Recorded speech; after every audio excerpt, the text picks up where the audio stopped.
Cool, so we're gonna be talking about how to actually become an AI first company.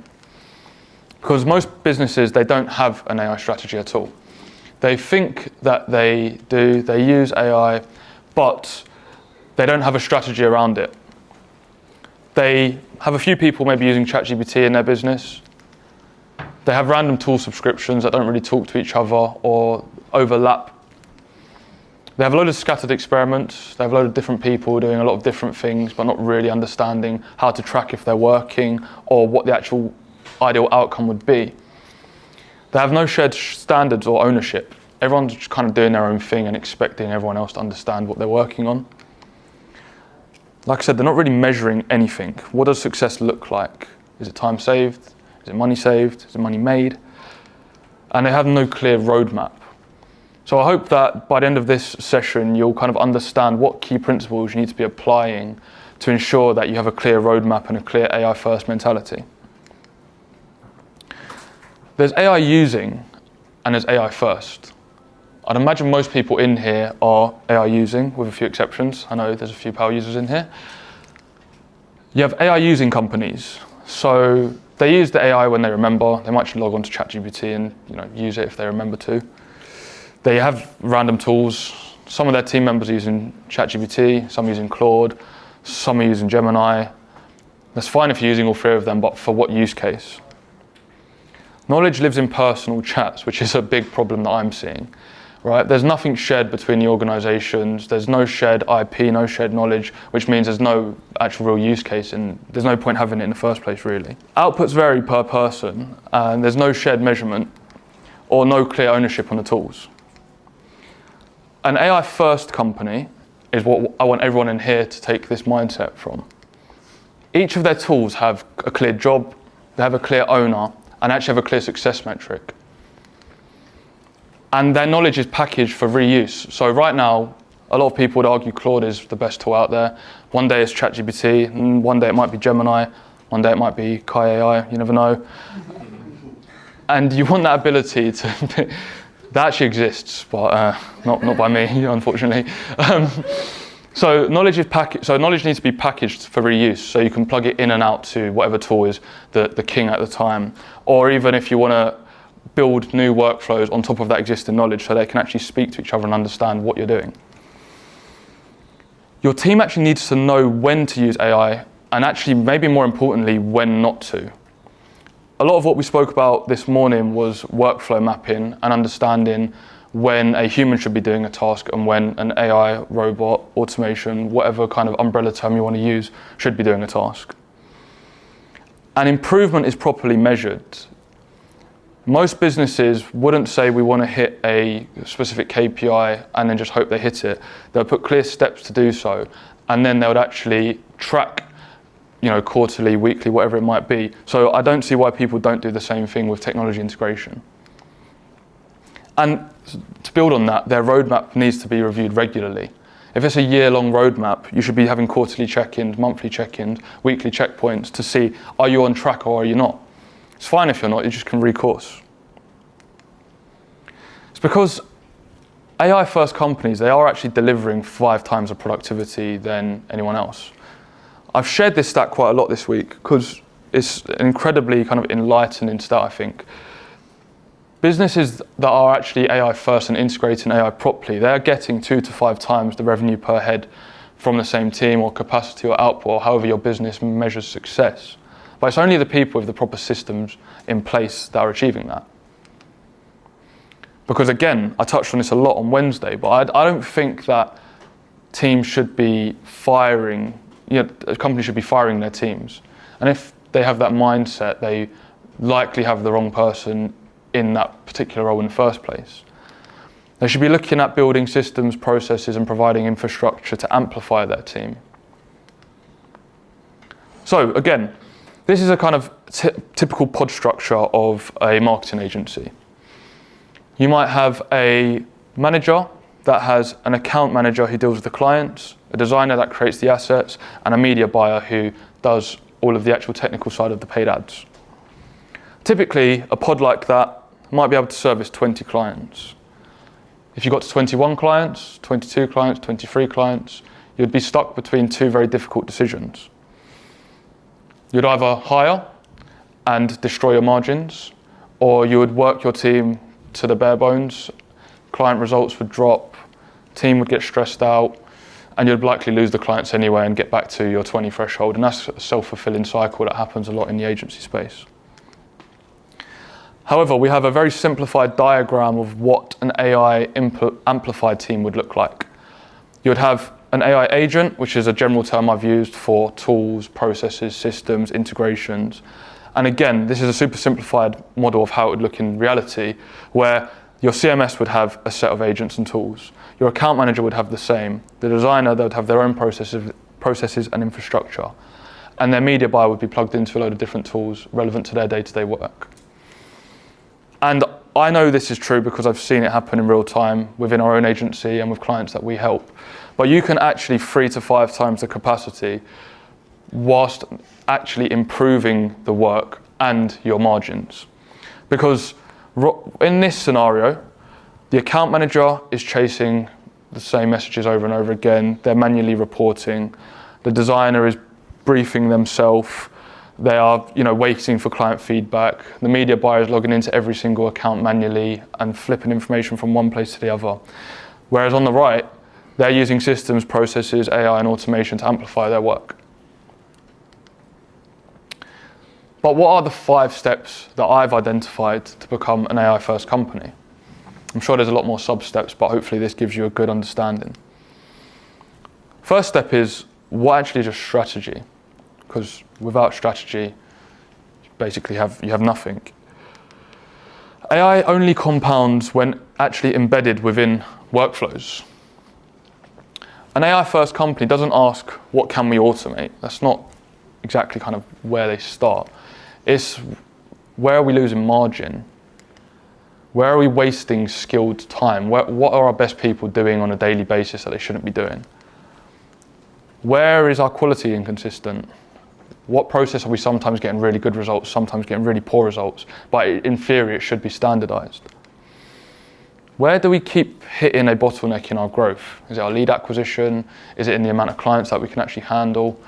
Is it in tracing invoices? We've always got a cash flow problem because we've got really poor follow-up times with invoices. And where do we have our customers waiting? Does onboarding take too long because it's all a manual process? Or do we have automated workflows that will synthesize an onboarding flow, for example? What they'll instead do is they'll define the AI business case. What that actually means is they'll look for where can we save time?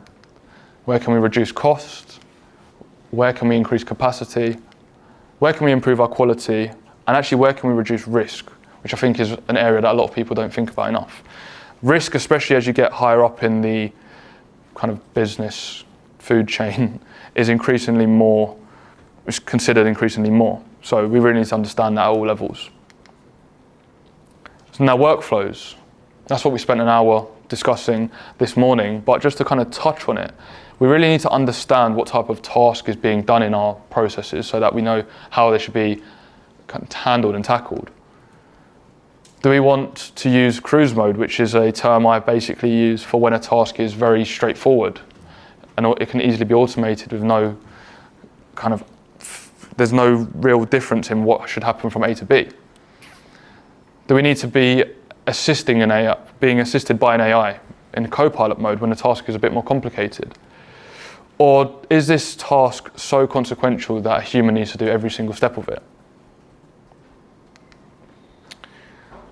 This is what most people in this room, that's what their tasks look like on a day-to-day basis. It's a client signs, then they've got a really messy process that they don't really know what is going on and what's happening. What might happen is when one client's onboarded, it might take 4 days to get them up to scratch. When the next client's onboarded, it might take 18 days. And the next it might be 11. Because they actually don't know the exact process step by step on how to get from A to B. Again, if you were here this morning, which you'll be able to have the videos and the slides and whatnot anyway, you'll see that if we really understand at what step a human is involved, what step the client is involved, and what step could be automated, you can have a consistent result and a consistent output every single time. So on the right, when the box is yellow, it means the client needs to do the task. When it's grey, it means it could be automated or amplified with AI. In blue, it means our team have to step in. The purple diamond is when there's a decision, if something needs to happen. And the red points are start and end points, essentially. So that's what a proper process looks like. And you can't add AI or automate a process that, one, you don't understand, and two, you don't have written down in clear steps. And actually, three, one that actually works in the real world. You can't just ask ChatGPT how to do this process and automate that process. You need to battle test it and make sure that it works in real life, right? Third point is tools. So there's a plethora of tools, thousands and thousands and thousands of tools.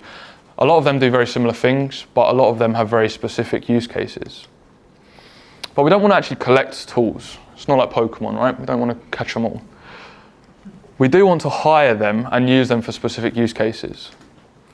And every tool needs a clear job within your toolbox.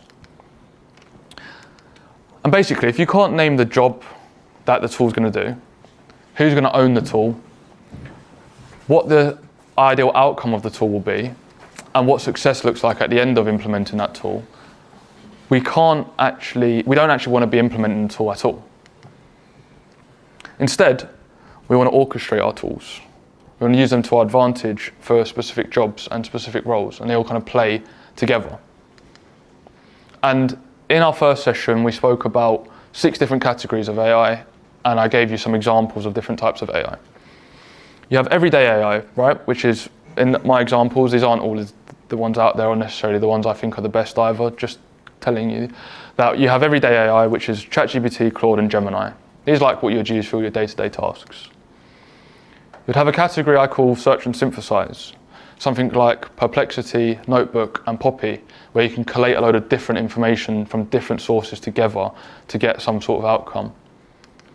You'd have some creative tools, which again, you can use them to create complete animations, designs, applications, or if you're like me, you use them to help you visualize your concepts and your briefs, so I can give it to my designers who are way better than me or AI at designing things. But it does help me get ideas out of my head. You have autonomous agents like Manus or Claude Code, where they can actually do tasks on your behalf when you give them access to things. Again, there's a lot of risk involved in that, so what's your risk tolerance? Have you got things set up properly? A lot of people don't. You've got smart assets, so Google Workspace, Gamma, or Whisperflow, which are like more productivity tools that you could use to just enhance your day-to-day life, make presentations quicker, find information quicker, or speak what you want your AI to do rather than actually type it, which I like to do. So that's why I talk to myself a lot, talking to my AIs. And then you've got the final category, which is automation and orchestration, which are essentially automation tools like Zapier, Make, or N8N, which are very kind of easy off-the-shelf tools where you can essentially chain different tasks together. Once you understand, once you have your strategy set out, once you understand what workflows need to be optimized, automated, and amplified, once you've identified where and what tools can be accessed, arguably the most important part is the knowledge. What context actually needs to be packaged, how can it be packaged, and how can it be shared within organizations? Because most people do this. They open up their ChatGPT or their preferred tool and just say, write me a marketing plan. Okay, that's good. It's going to read through every piece of a marketing plan, every piece of information in the entire world and give you something. I could sit here and explain giving context and prompting, but I think we're a bit ahead of that now as well. I think I am, at least anyway. This is my context and my second brain. So it has all of our processes, it has all of what we want to achieve in the business, it has all of our clients, has our one-page strategic plan, which is where we want to be in 1, 3, 5 years. What are the key numbers that we want to work towards? It has every piece of relevant information in nodes linked to each other that they can speak to each other. This can be plugged into any AI tool, right? This is explained in my ideal customer in intense detail, so with different links to other kind of piece of information around our ideal customer. What kind of positioning should we have? So that whenever we want to write a marketing plan, write a LinkedIn post, start doing some scripting for a video, prepare a presentation like this, it'll understand who our ideal customer and what kind of knowledge do they have and what kind of information should we be conveying. It looks a lot more impressive than it is, right? It's just a bunch of markdown files that are speaking to each other. However, the real information and the real kind of unlock from that is how the knowledge is packaged and speaks to each other. Because the AI you use is only as good as the brain or the information behind it. So I'm going to show you visually in a bit more of a simple context, and I'll explain as we go along. You should have the company brain as your core. Everything you do when you're talking about systems, AI, automation should be linked around that. What I just showed you is my brain. How do you actually start by building out your company brain? So I'm going to show you a simpler way, and I'm going to go into a lot of detail. So you want to give instructions to everything you're doing, so that every time you're using a particular tool or particular set of information, it knows exactly what you want as the core outcome. So this is a screenshot of my Claude. As you can see, top right, I've given it a detailed instruction, and that prompt is very long, but it just says exactly how I want it to react, who I am, what I am, information about everything. You then want to have a single place where you chat. So we spoke about not just talking in a single chat. Here, this is a project folder, so everything stays within this place so it can relearn off of each other. And there's all of our outputs and our recent chats. So whenever we're speaking about a new marketing plan or whatever it is that we're talking about, it will recontextualize everything we've already spoken about. Then all your knowledge.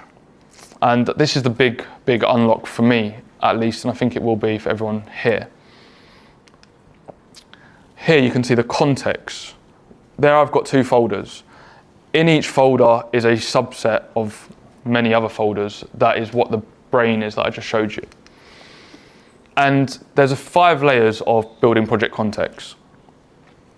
There's the business master, which is everything about your business, essentially. Who you are, what your tone of voice is, how your team's structured, literally everything. You've then got all of your operations.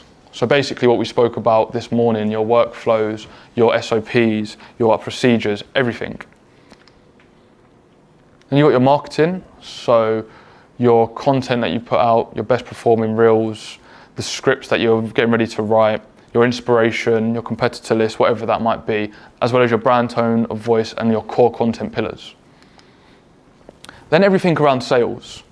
So proposal templates, outreach messages, objection handling, calls that, concerns you get on calls, for example, so you can go prepared, or you can make content to kind of disarm the objection before you even have it.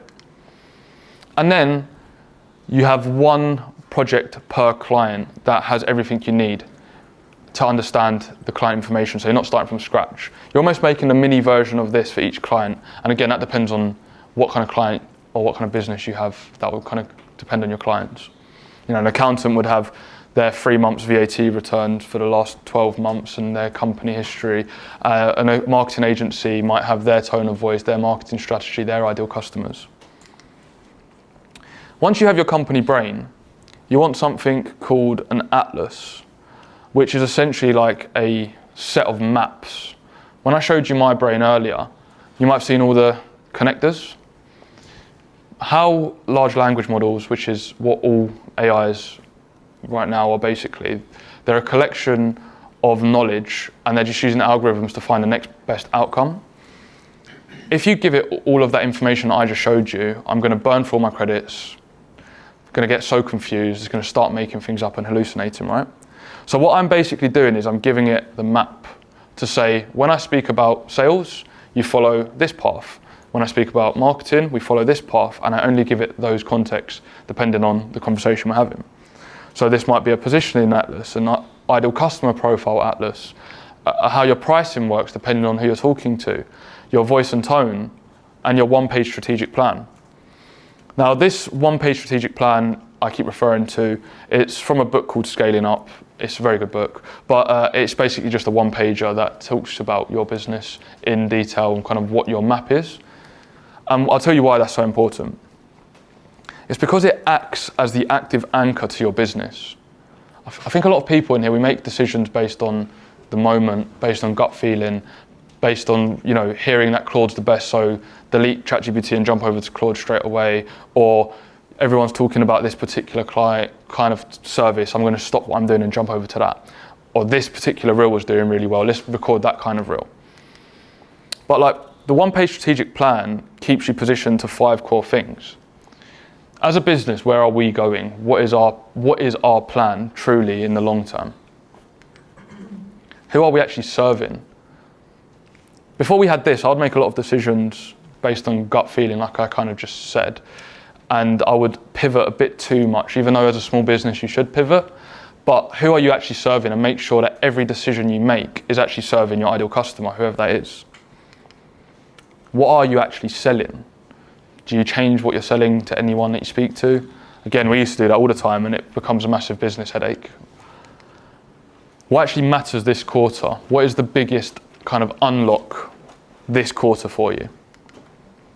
And what should we actually say no to? I think the more you interact with successful businesses and people, you realize that those people are so successful because they actually say no more than they say yes, because they don't want to be distracted from their core vision or their core outcomes. And this is a way of sense checking everything that you do in your business and that we do as well. But what should actually be in that plan? I'll save you a few hundred pages of reading, although I would recommend everyone read that book. But you should basically have the category that you're playing in. Who are you? What are you trying to be as a business? Who do you serve as a business? What problem does your business solve? Where do you want to take your clients? What is the outcome when someone does come to work for you or with you? What do you actually sell to those people? What's your positioning? What makes you unique? What's your USP? Why will you as a business win? What matters right now? What's the biggest unlock for you in the next 3 months? And what are some core rules? What do you live by all the time? What do you never want to say? What do you want to never be known as? These all start linking, and you can start seeing we've got the company brain linked with the atlas. Then they start building out their own individual projects like we kind of outlined a second ago. And when you start mapping this brain a little bit more, you realize that it stores durable business context, like the context that is always true about your business.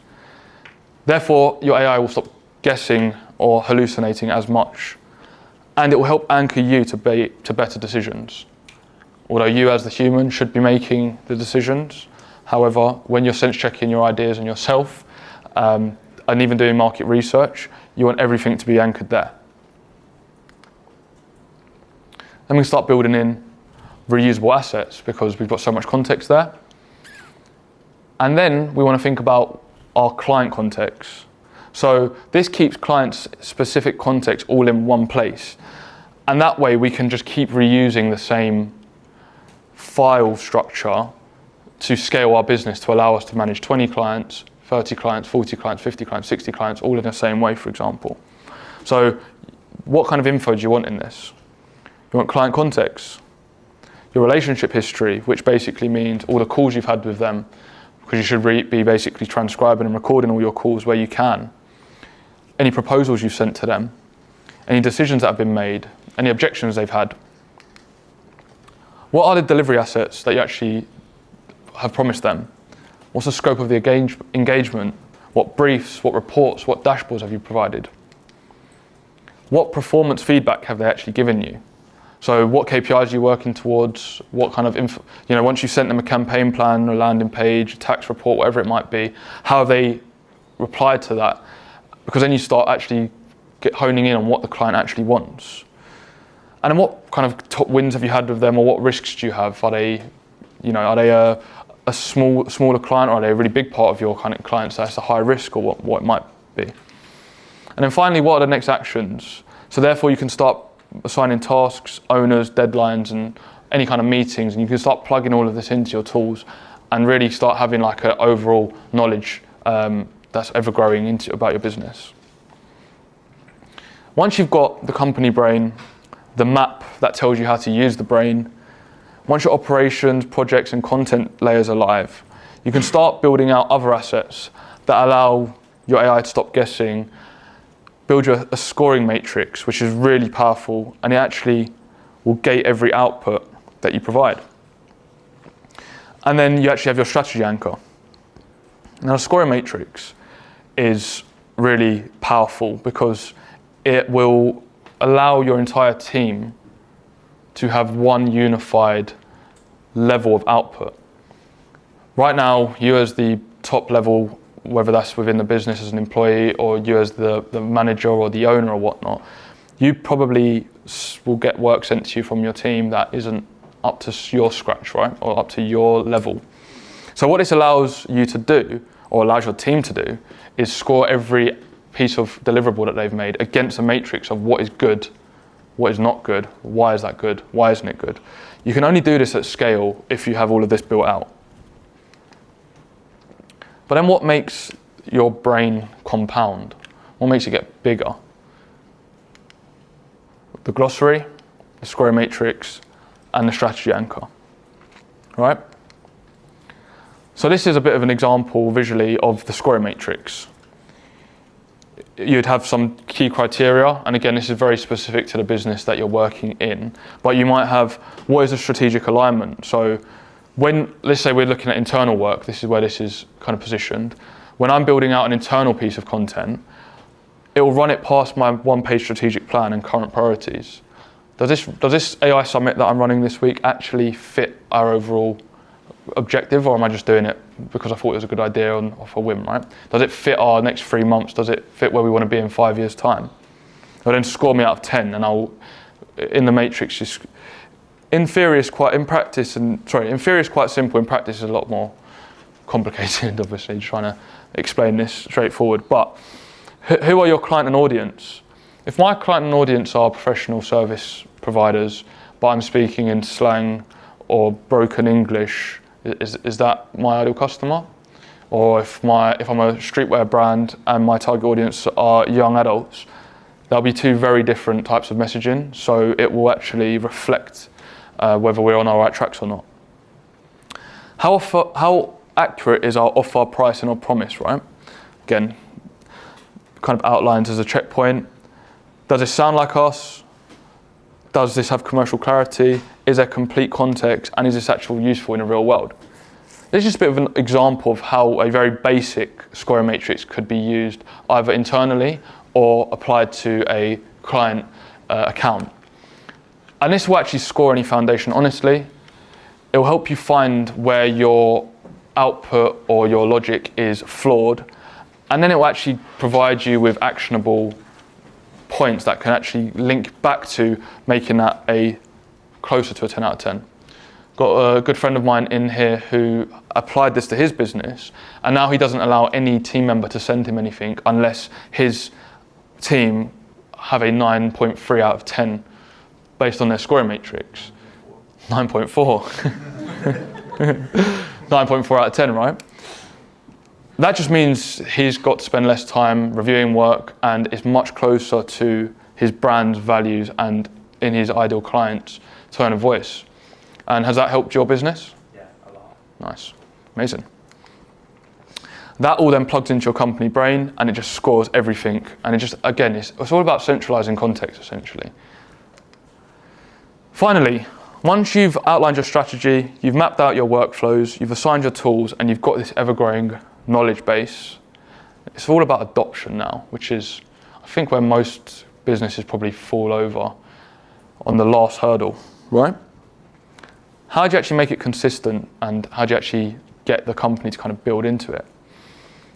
My experience, AI adoption is a management problem, right?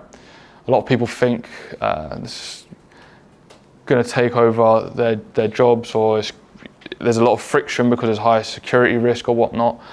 You really need to have a team buy-in for this, right? And most AI initiatives that I see fail because there's nobody that actually owns them. They either don't have an in-house champion of AI that is really leading everything, or they don't use a consultant like us that can help them apply all of this to their business. The team doesn't actually trust the outputs because they've got a really bad knowledge-based structure or scoring-based, or worse, they don't have one. There's no review loop, so they chuck something out, everything breaks, doesn't work, and then they just think that's it, AI is rubbish. It's like going to the gym twice and then not going for a month and thinking the gym doesn't work. It does, you just don't know how to use the systems and processes properly. People are not trained on how to use it properly, usually because nobody owns them, they don't have a clear structure, and there's no review loop. And then really success isn't measured at all. Like what is good, what is not so good. So create AI ownership in your business and at least push it and become the AI champion in your business, I would say. And make sure you have a business owner or an owner within the business at least leading that initiative. Then you want people to own the process that you're trying to automate or amplify. You want someone actually owning the tool set as well. And these can be the same people and overlap depending on the size of the business too. Set a review cadence. Apply something, and then how frequently are you going to check if this is working or not? Weekly, monthly, quarterly, wherever it might be, set regular review cadences. And then actually set a success metric. If we apply this, what do we want to be the outcome? So what are some metrics that you should be measuring? And again, these are just some ideas. There's almost infinite success metrics depending on your business, right? But how many hours per week is this eliminated? That could be a good one. What is the labor cost of doing this versus the automation cost of doing this? I shared an example previously that we automated a task that took 16 hours to only take 30 minutes. That means I've got 16 hours back of one of my team members. Quite a big saving for me. I can redeploy that time to other tasks, and it's 30 minutes of AI time is very little in terms of credits, so massive cost saving. What percentage of the outputs are actually approved without needing any edits? How often does it get the task right? And then what is the overall return on investment from applying this process or amplification? Because an AI first company is not a company with more AI tools. A lot of people flex how many tools they've got, right? If anything, it's just white noise and just distraction, in my opinion. You can get a lot done with a little, if done properly, in my opinion. So an AI first company is a company where AI is part of how work is designed, measured, and improved. Quite simple. And that is the 5 steps to becoming an AI first company. And AI adoption is here. It's not like it's come in. AI is here. It's been here for a long time now. So how can you adopt AI in your business today? Literally go away and think, what is one outcome we can actually improve in our business? What is one workflow we can map out or upgrade? What's one piece of knowledge that we have in our heads or scattered across loads of documents that we could actually package up into a reusable asset or reusable set of files? What is one AI output from all of this that we can actually quality check and see, have we got success from applying this? And what is one metric we'll actually track to see if we're on top of all of this? Really, the question is, are you ready to become an AI first company? Thank you for listening. Hope you found that useful.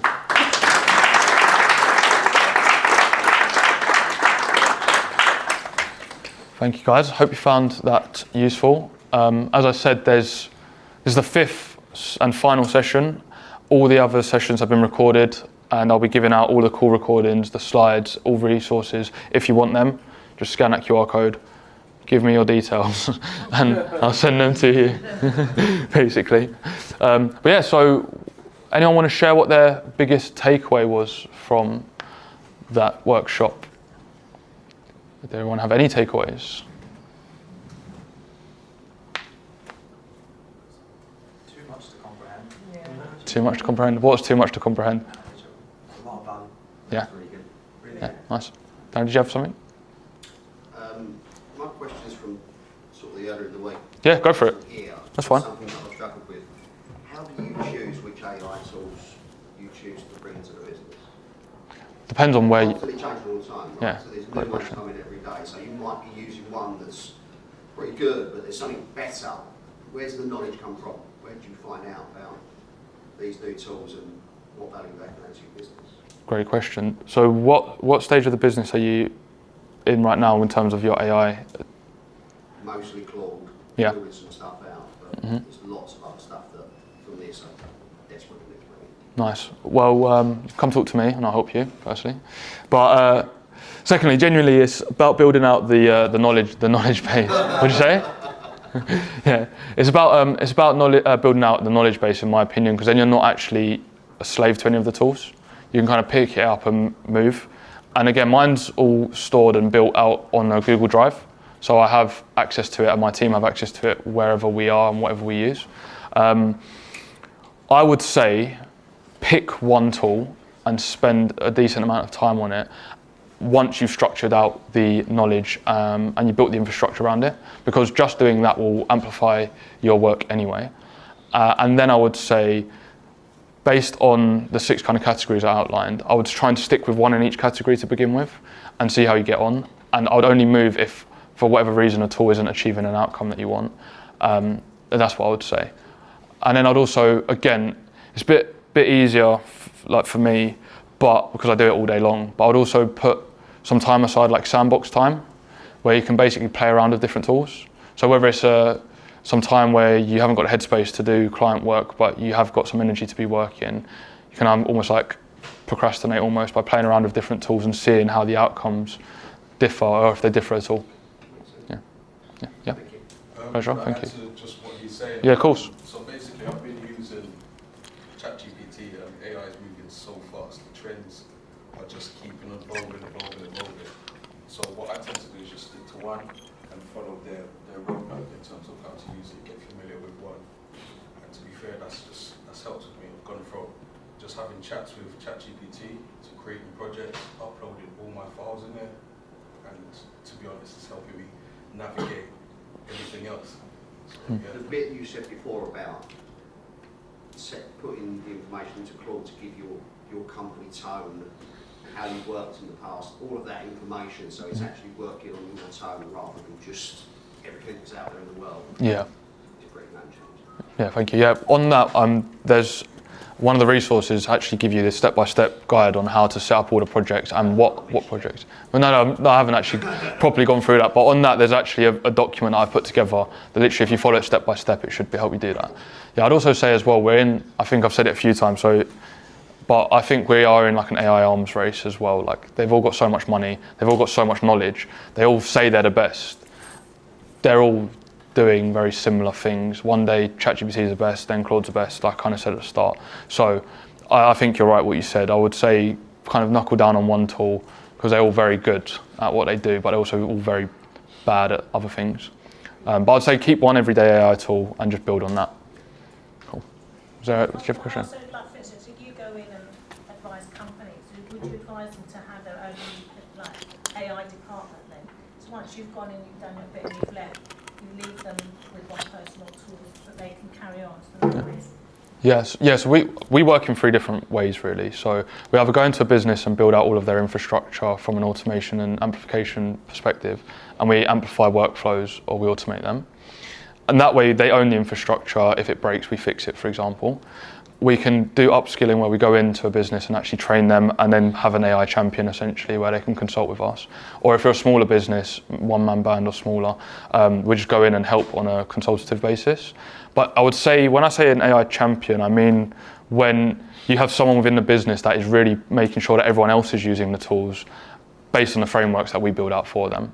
So yeah, I would definitely say someone should be on top of a lot of that. In terms of an AI department, if you've got the budget and your business makes sense to do so, yes. I think 1, that would be very expensive, and 2, it would be quite overkill for a lot of businesses, I would say. Unless you're a multinational company, I don't think you need someone full-time. You probably need someone to come in sprints and have a 3-month project, let you build and break, come back and build out other workflows, which is kind of how we work. We work in like 3-month sprints where we build out, have a specific set and end, you go away, play with everything, make sure it works, make sure it actually is saving you time, and then if you need us to do more, we do that. Does that answer your question? Yeah. Amazing, good. Any other questions or feedback or insights, Tom? What systems do you use to build the brain out? So for us, like Jake's been building loads of different tools for the team, and we've got things that talk to each other, but where do you place like your central brain that has all of the different information in? Nice. Yeah, so that video recording was Obsidian. So Obsidian is just a way of visualizing markdown files, a bit like Notion does the same thing. But the key unlock, it's not how the tool that we use, because that's just for visualizing and writing, it's how you're mapping the atlas so that they speak to each other. So you could use GitHub for that. You could use Google Drive, OneDrive, Notion even if you really wanted to. So that was Obsidian, but I have used and do use all of them for different use cases. But again, they're markdown files, so they can just be very easily visualized and deployed and connected to different things.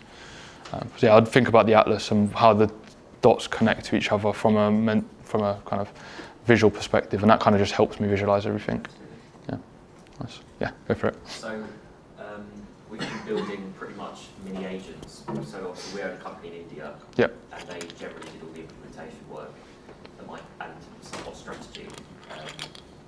Recently, the work they've been doing, the AI's been outperforming them. Okay.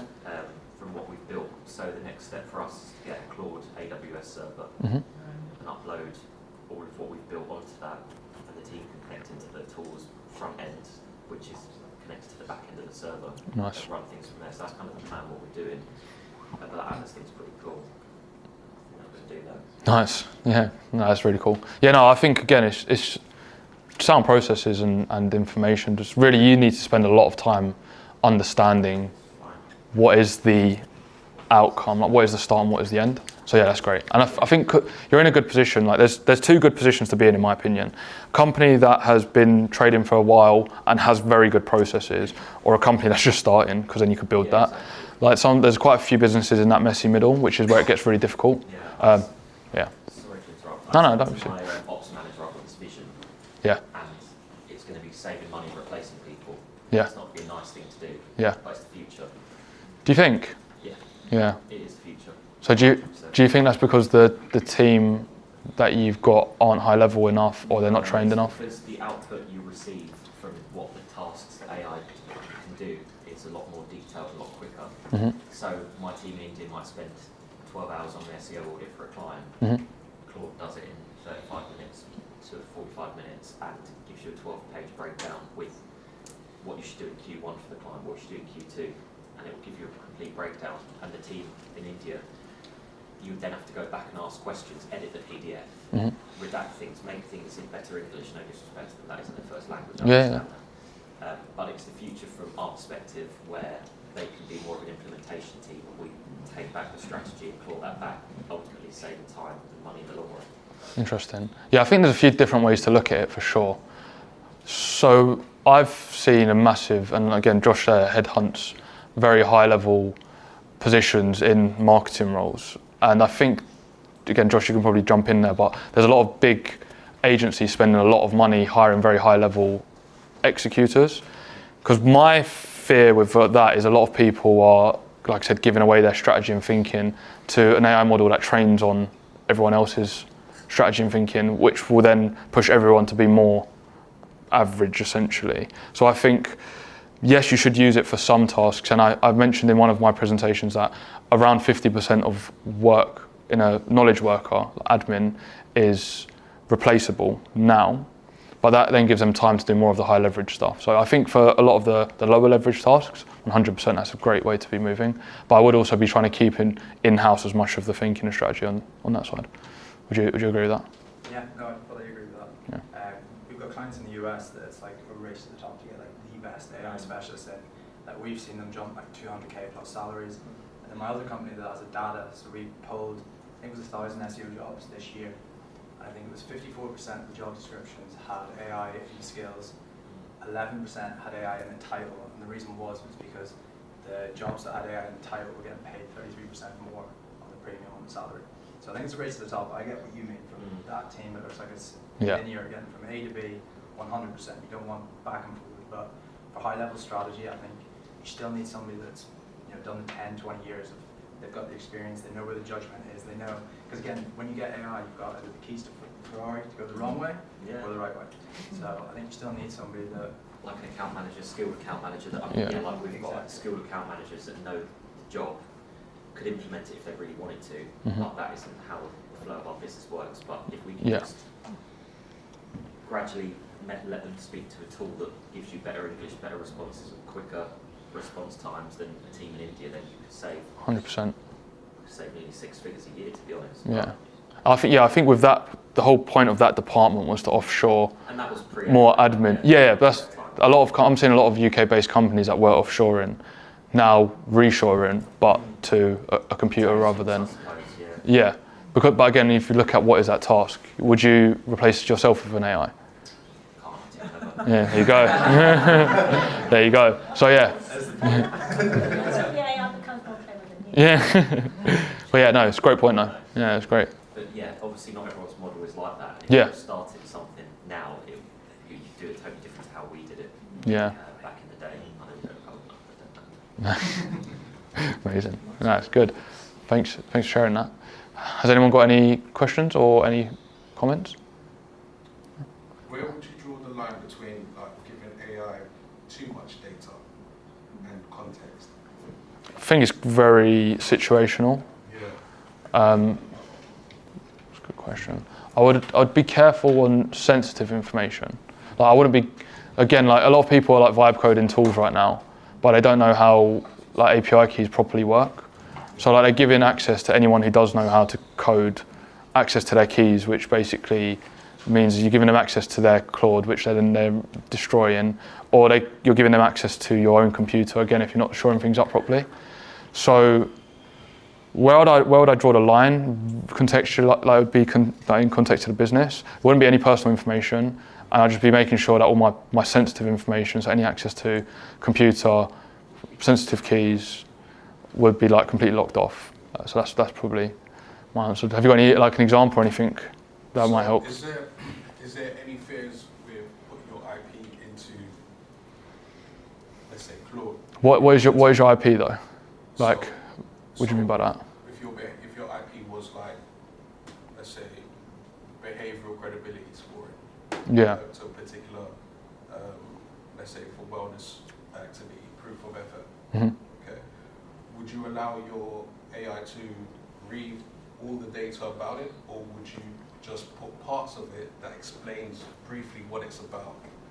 Or if you understand. Yeah, I get what you mean. I mean, all the premium models, they don't train on your data. I would be fine with it personally, but again, it's risk tolerance. Like if you're super against that, your basically only way forward is to build your own AI model, get a no llama open source, build one, have it locally.